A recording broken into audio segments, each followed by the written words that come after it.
All right, so yesterday you heard, for some, a little bit of a controversial or contrarian message, a little bit of a different message on a very old subject, which is, how do we transition a business? You're all business owners. How many of you have controlling shares? How many of you have voting control? Okay. How many of you have minority shares? You have stock, but you don't have control. Okay, and how many of you are just employees, don't have any stock at all? Okay, we've got a couple. All right, how many of you are founders of your business? Just before I give my summary. Okay, this is interesting. So we have actually more founders in this room than we had in the other session. And in the first session, we had no founders, which is for me, it's interesting. Most conventions I do, whether I'm talking to manufacturing conventions or retail, usually about 30% of my room, 30 to 40% of my room are founders. So it's very interesting that the farming sector is not attracting first-time operators in the sector. I have a couple of theories, and I'll share a little bit later why I think that is. That being said, it is not going to change at all the approach that I want to get into more detail about how to transition your business. Yesterday you heard the message that was a little bit different. Do not gift your business, your farm, to your children. And some of you were thinking, wow, that's bizarre, because I received the family farm for free. Well, not really for free, because nothing is ever really free in this world. We all know that you folks who didn't buy the family farm probably got it having worked several thousand hours for free for your parents.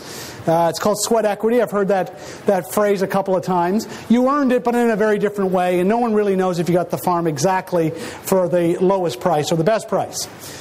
So when I usually talk about buying the family farm, there's usually a lot of kids in my audience are like saying, who invited this idiot? I thought, I was just going to get the damn thing for free. Farm Journal, I'm going to kill them.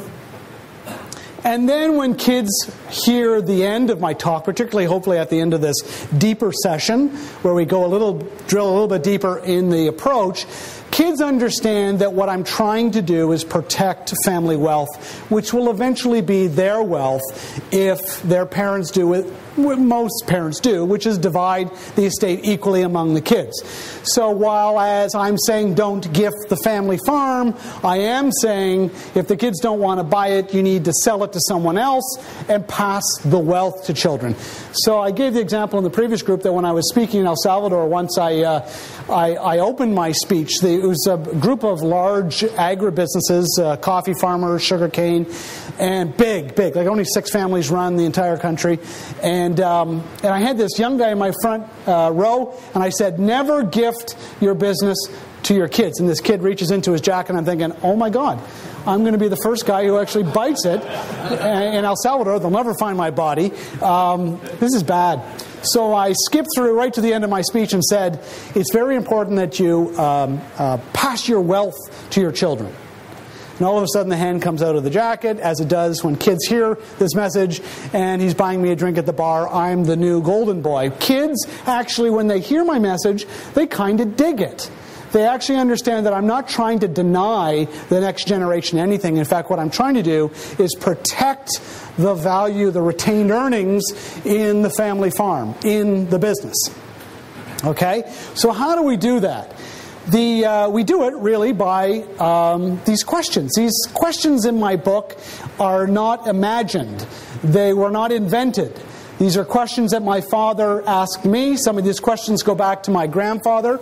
And I've added a question. And I'd like to make that point because I want to be clear that there aren't only 12 questions in the universe to help you transition your business. You may have some of your own. What I do know is that these 12 in particular are absolutely brutal. They are tough. And there is no diminishing just how tough and difficult they are for your kids to answer these questions, and even perhaps for you, if you are the controlling shareholder, to answer as well. What I can guarantee is that after an hour of using these questions, there will be nothing more for your family to wonder about how that business is going to transfer.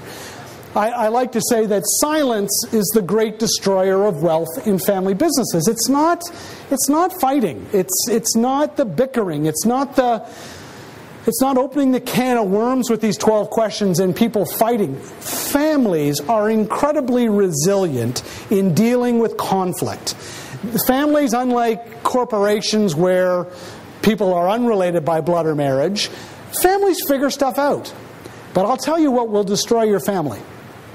And that is a parent who has no plan, no articulated plan on how the equity in your farm is going to transfer to the next generation. And I'll tell you, I don't know why, although I have some theories, and I've just written another book. I was just telling someone at the back that's coming out in April that deals with this next subject, which is gifting wealth, and why it is that we find it so difficult to struggle to talk to our children about money. We'd rather talk to our children about sex than about money. There is something culturally embedded in our family that makes finance the last taboo. It's like the no-fly zone. And we keep it secret. We don't talk. I could ask this room how many of you have a will. I asked the first group. That's good. How many have a will? I'm not going to ask who don't have one. Has everyone updated their will in the last 5 years? I'll tell you, that's better than the average. 57% of Americans don't have a will. 57% of people do not have a will. Statistically, roughly 50% of those 57% are Republicans who bristle at the idea of government intrusion in their lives. And yet, they die without a will. I'm not picking on Republicans because Democrats, remember, they die equally with 50% with no will. But the Republicans, they're the ones that confuse me. Because when you die without a will, when you die intestate, you invite the state to take all of your assets and to divide them according to their formula. It's bizarre. It's bizarre how culturally we avoid and eschew conversations about money and finance. And transitioning the family farm is no different. It's the one thing that we push off next quarter, next season, next year, next decade. And tell you what, it's a conversation that's never had. Silence. It's the great destroyer of wealth. How are you going to start this conversation? I think this book is the tool to do it. I think it's the book that you leave under the Christmas tree. I think it's the book that you gently drop off on a bookshelf. You don't have to make a big deal about it. If you drop it off in your parents' house and you want to start the conversation, don't make just drop it off. It's a brutal... If you're not prepared to do that, don't buy the book. The book is completely useless if read by only one person. Don't bother. Don't buy a single copy. This book needs to be shared. Buy a copy and give it to your children. Give it to your parents. Start this conversation. Ask them what they didn't like about the book. Ask them what they did like about the book. It's about starting conversations. As I mentioned yesterday, I've got 12 questions and I want to get through some of them. I know we're not going to have time to go through all of them. But there's 12 questions. I have no answers. The conversations and the answers that each of your family procure will be different. The answers and the conclusions that you come to as a family will be different from the guy sitting to the left or to the right of you. Every family is different. But what's important is that the family arrives at the plan together, that they collaborate on the transition of their business. There is no point in creating lots of wealth as successful farming operations, shooting the lights out, making lots of dough, and destroying your family in the process. What I am going to touch upon in my next book is how most of us will rely on our own children for care. And we're going to do so because the way that we're dying is different. We're not dying of heart attacks. We're getting intervention, and we get stents, and we live a long time. We languish now. We don't die, and we rely on the people, our families, to provide or at least oversee the care that we get. These happen to be the same people who we're not talking to about the transition of the farm. These are the same people who we're not talking to and sharing about how much the farm is worth or how we're going to raise money to transition that farm. So what's going to happen for the majority of farmers? Half of them are going to die without a will. Statistically, half are going to die without a will, and the government will chop up the estate, and they'll do what they do, which is they will give out equal shares to various family members who are alive based on the state formula, and it varies by state to state. It doesn't necessarily all go to your surviving spouse if you don't have a will. So, step away from that idea if you think the government will give exactly the way you would give. If you do have a will, many American farming families will do what feels so right. They will use the value system of the family, which is fairness and democracy. That's what families thrive on. We thrive on treating our kids fair. And fair to some people means equal. So what do? They die, and in their will, they leave an equal portion of the family farm to all of their kids, some of whom may be lawyers in Manhattan with no clue on how to actually farm. But it feels so right. How many of you are in business with your brothers and sisters, or just wish you were? Okay, interesting. How many of your kids are all in business together right now? The minority, one. It is unlikely that all of your children will share an equal passion for the family farm. It's just incredibly rare. Some you will get lucky and you'll have a couple of kids who are that's just what they know, it's who they are, it's what they're passionate about. But it is very rare. Dying and leaving a family farm without conversation and context, and surprising children with what you have, not discussing it in advance, will create a serious complexity. Often what will happen is that the surviving kid who is in the farm, who wants the farm, will need to pay out their brother or sister. Now remember, you guys are gone. You parents are gone. The glue is gone. And when the glue is gone, the gloves come off. On my website, I've written an article, it's called Boxing in Court, a game the whole family can play. And it is amazing the number of kids who head to court to resolve the issues based on the conversations that you never wanted to have.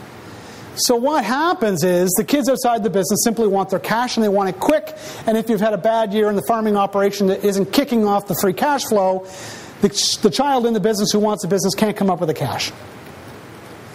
So, and then there's a fight. There's a fight over the valuation of those shares, because there usually isn't a third-party valuation of the stock, and so someone has to pay for that. So depending on what kind of valuation you get done, that can cost from anywhere between $10,000 and $25,000. So that's got to be split. But I'll tell you, it is unbelievable how families pull themselves apart because of the work that you don't do. So how are we going to do this? How are you folks going to leave something more valuable than money and something more valuable than the family farm to your children? Which happens to be, I think, the family you leave, the relationships you leave behind. I think at the end of the day, as you're nearing your last breath, you're not thinking, my goodness, if only I could have picked up that other 10 acres, that other little parcel over there. That's not what you're thinking. You're thinking, you're taking stock of the relationships you're leaving behind. And what do they look like and what do they feel like? And how good a job have you done, starting early, today, to build those relationships and to prepare them for the most obvious thing in life, your death? What are you doing? I would hope that you would take these questions home and start the conversation, and it would go something like this. Question number 1. What's your business look like in 5 years? That is an easy question, right? That is really straightforward. It's a nice way to slide into the conversation. It's not a hard-hitting question. Soft. It's open-ended. It's not requiring a yes or no answer. What's the business look like in 5 years? So if you were to sit down with your son and your son were to answer the question this way, what's the business look like in 5 years? So I don't know, bigger and stuff. I would not suggest moving on to question number 2. That is not the answer of an owner. This is not an industry of pumpkin patches. This is an industry that requires commitment, capital, sophistication, technology, savvy, relationship building. You're looking for an answer that goes something like this. You're asking me, Mom and Dad, what I think this business looks like in 5 years? I'd sell that piece of land over there. It's a lost leader. It's killing us. That piece of equipment is a disaster. We need to invest in this. We need to sell this. We need better people. We need to buy smarter. We need better insurance. We've got too much insurance. I don't know, but that's the vocabulary of an owner. Owners have a vision and have ideas, and they're not afraid to share them. That's what you're looking for. And if you don't have that, I'm not suggesting that there isn't an owner in the house, but maybe you need to spend some time to nurture that owner mentality. This idea that children just need to wait for their parents to die to get ownership of their business is not working anymore. Something has changed in the American farming landscape that is making the old succession planning model obsolete. As obsolete as the horse and plow is this idea that if we just kind of work in the family farm long enough and wait for Dad to die, we'll get it all. Well, guess what? It's going to be a really, really long wait. Guys aren't having heart attacks and dying right away. They're languishing, as I said. It is not uncommon for us to see in the modern farm 4 generations, great-grandfather, grandfather, father and son working shoulder to shoulder to shoulder to shoulder? 4 generations. Statistically, we're going to see it. Now, great-granddad may not be driving the tractor, but he'll hang on to those shares. He'll hang on to that stock in that farm until someone forces the issue. Someone needs to deal with this. I haven't seen the person that I'm talking about, that I'm going to describe in a moment in this room today, but I've seen him at this convention. And there's a reason why he's not in this room, because he's too good for this stuff. He's already got it all figured out. He wouldn't read this kind of book and sure as hell wouldn't come and listen to this kind of talk, because this is kind of simple. And here's the way it works for this dude. It's a very small percentage of the farming population. But here's how the plan and the thinking goes. When I die, there is no plan. In fact, there's no will. And the shares will go wherever the government wants. And the farm will fail. And you know what? That's okay, because everyone will gather around at my funeral and they'll say, "My God, Jim was such a magnificent farmer. Look, he's dead and the farm has failed. Only he could run it." That's how good he is. That guy is here at this convention. I guarantee it. I've seen him. The plan is no plan. The plan is all about him. It's narcissistic.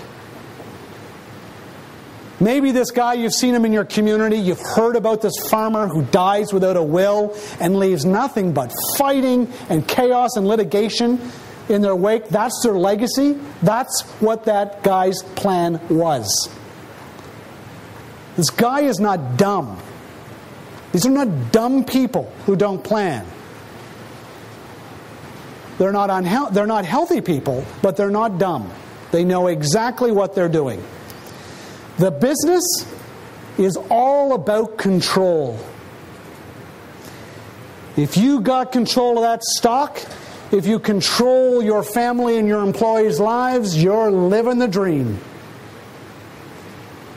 And business is funny. You either have control or you don't. You kind of don't have sort of maybe kind of control. It's one or the other. And when kids are in their 20s and 30s, they want control. Many aren't ready for it. Certainly they don't have the capital to acquire it. But as long as they're moving in the direction and have hope based on conversation about control, the family farm can function. There is inertia in the direction of hope. When there is silence in a family about equity, when there is no discussion of how the equity will transition, hope is extinguished. There is no hope. And the family farmer has left himself with a son or daughter who know in their hearts and their minds that the only way that they can ever get control is how? For someone to die.